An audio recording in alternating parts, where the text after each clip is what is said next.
Hi friends, part 3 here. So my box is finished, almost. This is a collaboration with Fran, and she sent out the challenge to me to make an ATC or AKC box. And this is what I've done. So you guys saw, as I started this box, worked on it a little bit more, and I've just, spent a little time on it, but not a whole lot. It's just I had to wait for things to dry in between. But I'm going to share with you how I'm going to finish it off. But let me show you how I grunged it up. I'm going to stand up to make sure you can see. Okay, so I grunged up and took a lot of this thick embossing paste and like a stencil brush and just went over it and got in all those little edges because I thought my embossing powder just looked too shiny and I didn't like it. Sometimes I do, sometimes I don't. It depends on what I'm working on. I rusted up these legs and the corners, and I even dripped a little alcohol ink down each one. I really rusted that out. You see that? Upside down. Dripped alcohol ink down in the pearls, rusted out the edges here where the metal is, and let it kind of bleed out onto the pearls. And I want to show you what my inspiration was. This we found when we went on a walk last Sunday to that area where they had the foundry when they built the railroad. And all the buildings are crumbling, and there's stuff like this just kind of buried all over, working its way around in the fields. So this became this, and I used all of these things, but I'm going to show you how here in a minute. You just kind of have to get a feel for it and see how it goes. You can make your own. I'm about to tell you how. There's the other side. Let's finish this box off. I do have the second box. I just haven't done the lining on it. And I did that one a little bit differently. So it matches, but it doesn't match because I'm not a matchy-matchy person. So I'm going to take my very favorite Old English. And I know a lot of you have had questions about this. I do love it though. I've got this towel sitting here that already has some of it on there. And this has some glue on the top of the paper as well. It will absorb more if you only put glue on the undersides, but I wanted to make sure it was all on there. And I'm just going to put some of this down in here. And make sure to get the cap and work it around. Now you can put it on with a brush. You can put it on really thick and leave it, and it'll dry like that. It does lighten up just a little bit. Ooh, that's cool. Let's see here. Hope you can see what I'm doing. So where that is probably where there's less glue on the top of the paper, which is really cool. And I like things to be sort of uneven and not matchy-matchy. So the next challenge, as I'm doing this, I'll tell you about. I'm going to be challenging Fran to something because this was a project we decided to do together, but she got to pick the first thing and I get to pick the second one. Of course, I'll discuss it with her first to make sure she's interested, and we've kind of been talking about some things, and I do have some ideas. Look at that, guys. That is marvelous. Now, I kind of want it darker right there. So what I'm going to do is put just a little bit more on here. And kind of go over that a little bit more. Maybe dab some on. I could use a brush and get it on real thick, but maybe some more right here.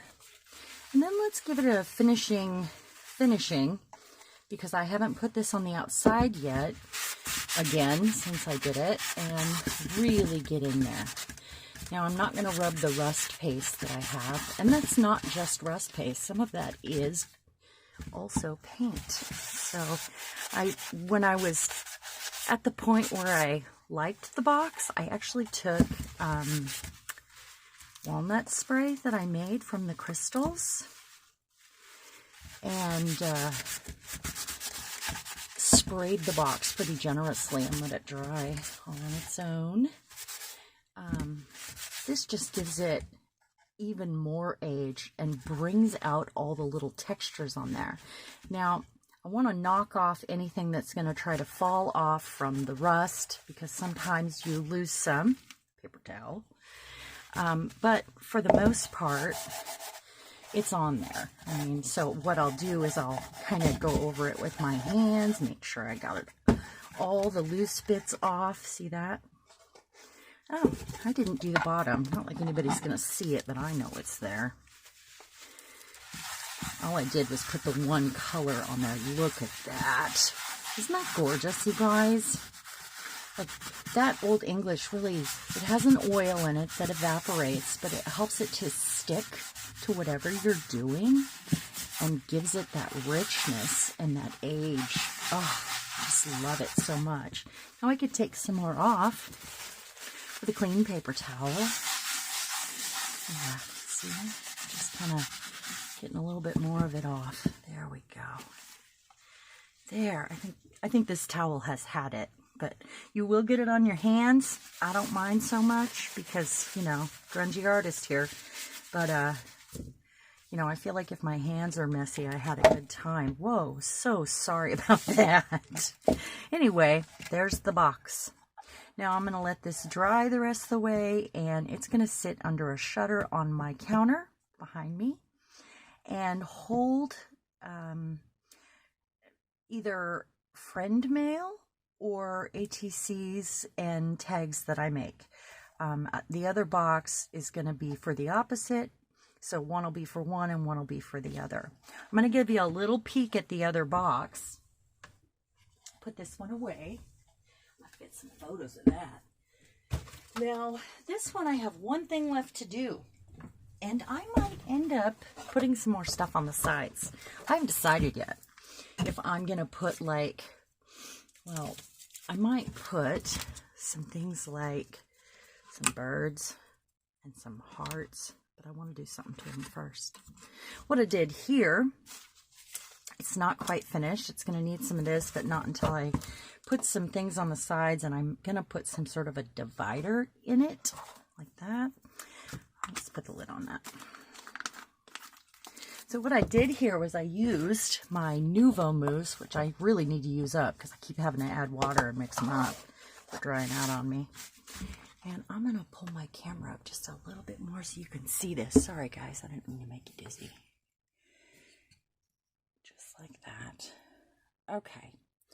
So what I did here was I used a stencil, and this is one of my favorite old stencils. I'm going to need another one like that because it's just getting grunged up and I've had it for years. But I put that on there in the blue, and then I dry brushed it and went over it with, you see that crackle right there? Ooh. I dry brushed it, but I also used a paper towel. So I would dab it on and then wipe it off in areas I didn't like. So, or to lighten it up and give it some more, you know, I wanted to give it this sort of a look. Oh, sorry, that's shaking. Where is, or one of these. I wanted to have it, you know, that's a natural age right there. I did not do that. And I wanted to give it more interest like that. It doesn't have to necessarily look like it's, you know, made of metal. I just wanted it to have lots of interesting texture. That's that embossing powder you're seeing there. And it's a little shiny on there. And I'm still going to go over it a little bit with this. I'll put it on, wipe off, wipe on, wipe off. And then I'll figure out what I'm going to do with those holes there. But I brought that texture all the way up here in the chunky gold embossing powder. This side might need a little bit more. Okay, so let's look at these ends. These ends, I put these handles on, and I used my golden heavy body medium. let's see, show you. This is the soft. I have the heavy also, and that was the one I used, like that. And those are on there. I taped them and let them dry for like 36 hours. And that's that box. I need to do the bottom. Got my cork feet that are on there good. All right, let's do something. I'm going to share with you a little bit of the rusting technique here. Let's flip that over. It's going to bug me. Okay, so what I'm going to do here, I want to rust this bird and maybe a heart. I'm going to stick those down. They got a little sticky on the back. They're just chipboard stickers. I forget to use things like this. So I already painted them. Just kind of went over them with the paint that was on my palette. It wasn't anything necessarily, you know. Now, maybe I'll do these ones in some copper. That's crackled. Oh my goodness. Wish it was bigger. And this one in the rust. So this is the rust paste. And I've had it for a few years, and it's getting pretty hard, actually. The brown I've had the most trouble with. And I keep adding more paint and, oh my gosh, what's it called? This stuff right here.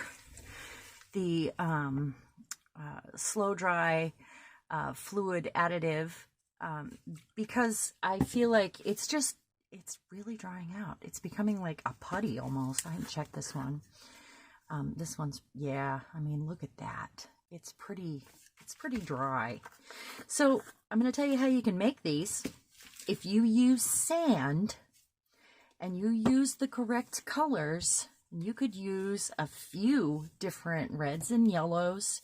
And let's look at our piece. There's very little yellow on that one. I mean, but the yellow seems to work on there. And I mean, they include that in the kit. And then maybe some rusty siennas and, you know, sort of orangey red colors, rust, you know. But remembering that your base, oh, and sand. Did I say that? Put sand in them, just in little jars. But remembering that your base should be like a silvery black color because, you know, mostly black, because your metal underneath would have been that color. Because iron gets rusty. Copper and brass, this is a real one, gets the blues. So, boy, that one turned out really good and it wasn't intended. It's just a piece of chipboard. So keeping that in mind, if I rusted these and this one became the copper, I'm going to do something to this to change the color to begin with, just a little bit. I mean, it might be close, but it's got that turquoise on it. I made this sand paste with this iron sand that I found at the beach. We discovered it was iron because Bill's, his drone stuck to it. The motor did. Like it stuck all over his motor and he had a hard time getting it off. The sand was black in that area and we couldn't, you know, I was just fascinated by it. And then I pulled out a jar of it and a jar of regular sand and discovered it was at least twice as heavy. And it's totally iron. There were shipwrecks there. It was called Cape Disappointment for a reason. And I'm sure there was something under the sand making that happen. So what I'm going to do is put a little bit of this on there. We'll do a quick version of it because normally you'd wait for it to dry. This is going to give it that extra texture. Now you don't have to have iron sand. You could use whatever you want. You can just paint it black, put a little silver on it maybe, or whatever you're thinking, you know? Come on. So I'm just going to kind of wipe that around. Expect to get your hands messy when you rust because no other tool puts your rust on like your fingers. It's kind of a wax on and wax off situation again. I'm going to turn my camera off so I can try that real quick. Just a sec. Okay, I'm back. So I just hit it with a heat tool real quick. The other thing I want to do while I give this a moment, and that has a little glue in it. It's paint, glue, and iron sand, which is now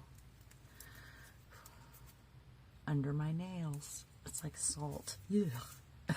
I'm going to set my inspiration right here so you can see what I'm up to. And it's nice to have some inspiration pieces to look at, you know. This one we're going to do a patina like this. And they already look pretty close, even though they're black underneath. So what I'm going to do is give it this. Where is it at? Right here. Give it some of this. And this is copper. And I might use a brush here because I can't get my finger in there just yet. And I want to use kind of a stiffer brush. Those are the ones I generally choose for this kind of project so I can get into the, you know, where I need it. So, and there's some pouncing that goes on. So I'm just going to pounce some of that on there. Give it a moment to kind of do its thing. I don't need to get it all over because there's some turquoise underneath, and having all those different colors really helps with the look. So my water. Oops. Let's give those a moment and work on the other one. So this one, it has that texture now. It's kind of dry, at least the top coat is. Whoops, I got some copper on there. And the reason I want to do a rusty bird is because birds are light, and I like opposites so much that I feel like having a rusty bird makes it look heavy, and it gives it that opposite effect. So, first thing we're going to do is go to the brown, which is super dry. Probably could just do this with paint since it's already got the paste on there that I made. I don't know what to put in there anymore because there's clearly something in there that's not wanting to stay wet anymore, whatever it is. I mean, I've tried adding brown walnut spray that I made, like with the walnut crystals and a little water. I've tried paint. Every time I open it up, it's a little worse. I almost think I just need to use it up because I keep making more out of it that's drying up. This will happen, folks. What I'm going to do while I have it, I'm going to go ahead and I've got these numbers that I painted. They're from a reader board, like a sign. I'm going to put some of that on there too. And maybe I need a brush for this and I can cover the whole thing. Let's find out. Let's find a stiffer brush. Where are my stiff brushes? It's just so dry. The reason your fingers work good is because, I mean, the brown was the stiffest of them all already. And then they kind of got looser. I mean, when you get the kit, like, and then the red is not as textured and the yellow is the least textured. But you want to get that texture on there, you know, like it's got sand in it. You can tell. If I'd have known when I got this what was in it, I'd have just made my own. Sorry, Finnabear. I hate to tell you. So this could be easily done yourself. I can't. It's just not getting what I need there. See, it's like a clay.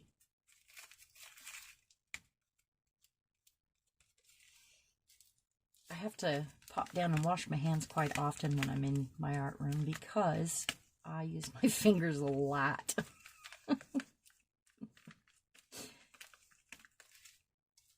Got this bag of numbers, and they're for a sign. This is where they would slide in. I got it from a thrift store for like $3. And I just think they're so cool. They were black. This was just leftover paint. I'm not worried about painting it silver because I'm going to cover it and try to use up some of this rust paste. Yep. I might paint the edges though with a wet paint because this is not wet. Just getting some of that texture on it. A little bit here and there. I really got it in there, and that's cool. Making the bottom look grounded, heavier, weighted. So I can get it up in there. Another one. You can see what I'm doing. Oh, that's gonna dry. That's not good.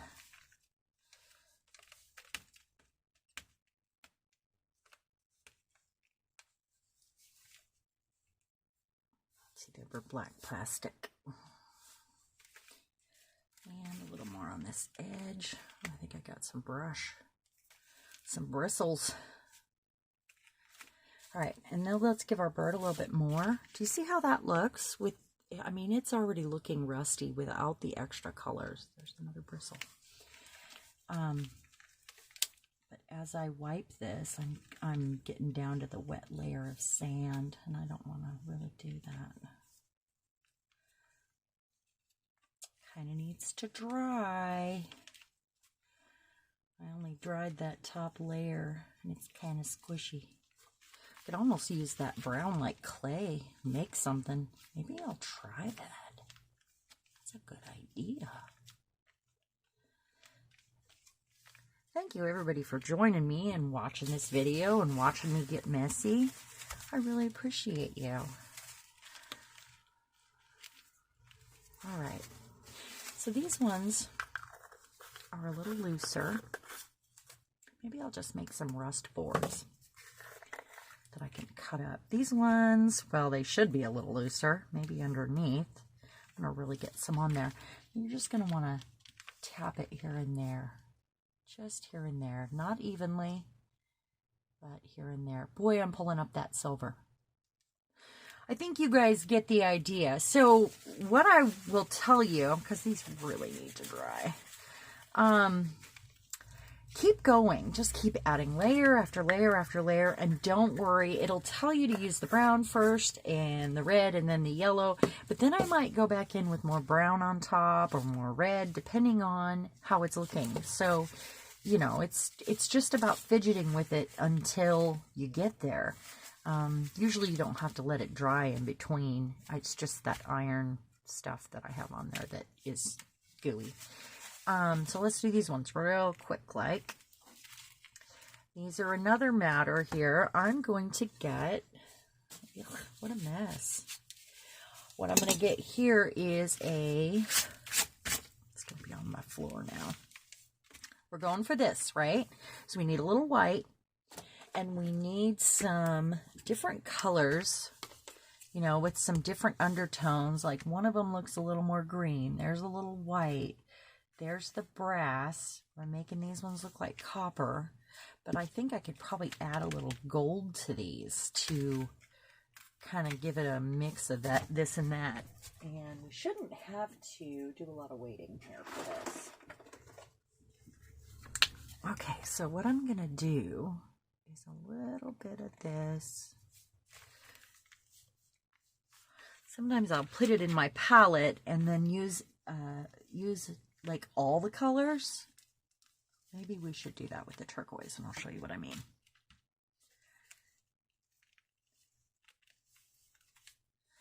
I love this paint. I want to, whoa, it's coming off. I want to get more colors of this paint, and they don't have very many more. It's a very thick, heavy body, opaque. It's the best gold, and it's got a deal. Artist grade glossy acrylic paint I got on Amazon. It's black underneath, so let's see. Might have to get the edges afterwards, and that's okay.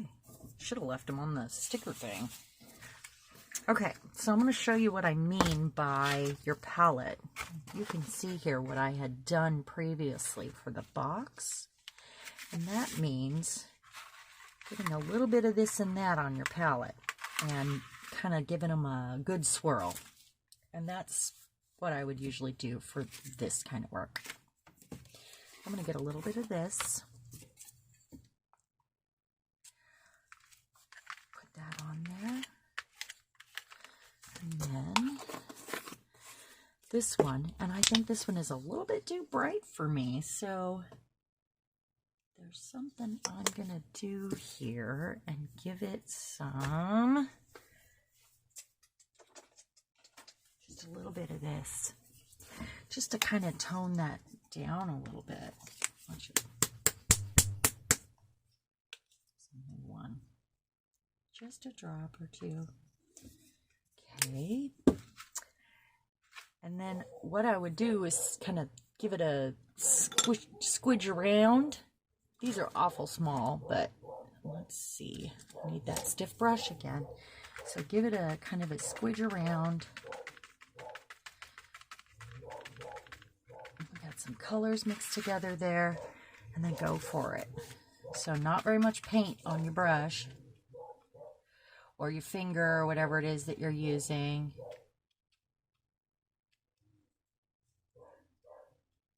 That black underneath is coming back. Doesn't take much. And then if it's a larger project, there might be some wiping off, some swirling on, some fingers. I mean, get in there. Have fun. Have a play. Make it work for you. Let's get that covered. I had sprayed, these were red, and I had sprayed them with black first. And that black just wants to come back.